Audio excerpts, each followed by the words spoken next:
The night was completely still, the kind of quiet that feels heavy, pressing in on you. I was walking down a familiar path, one I'd taken 100 times before, cutting through a small patch of woods to get home. The moon was bright, casting long, skeletal shadows from the trees. It was beautiful, but also a little unsettling.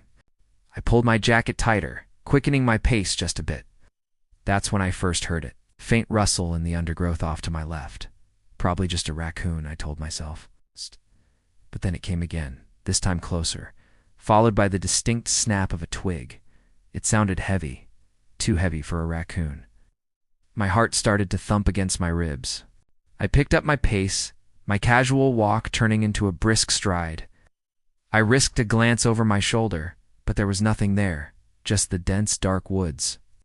The sound of my own breathing was loud in my ears, punctuated by the crunch of my boots on the dry leaves. Then another sound. Footsteps. They were soft, almost inaudible, but they were there, echoing my own. I walked faster. The footsteps behind me matched my speed. I broke into a jog, so did they. Panic began to set in, cold and sharp. I didn't dare look back again. My mind was racing, picturing all sorts of horrors. I could feel a presence behind me, a chilling cold spot in the air that seemed to follow my every move. The woods around me felt like a cage, the trees leaning in, their branches like grasping fingers.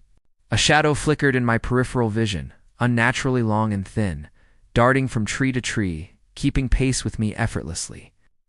It moved in a way that wasn't human, fluid and silent.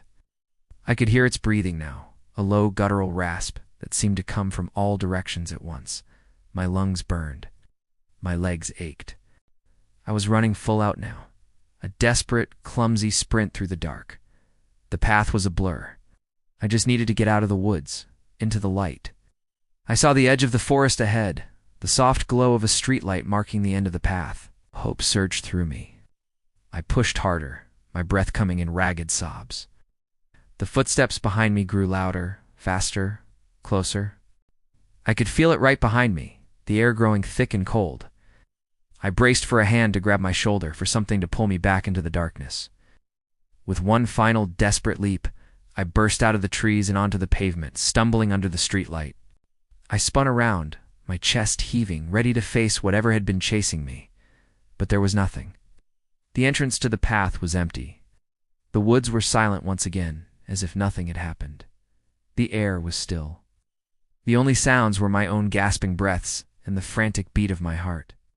I stood there for a long time, bathed in the safety of the light, staring into the impenetrable darkness, never quite sure what was real and what was just a shadow under the moonlight.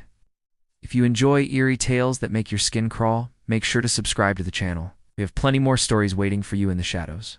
Thanks for watching.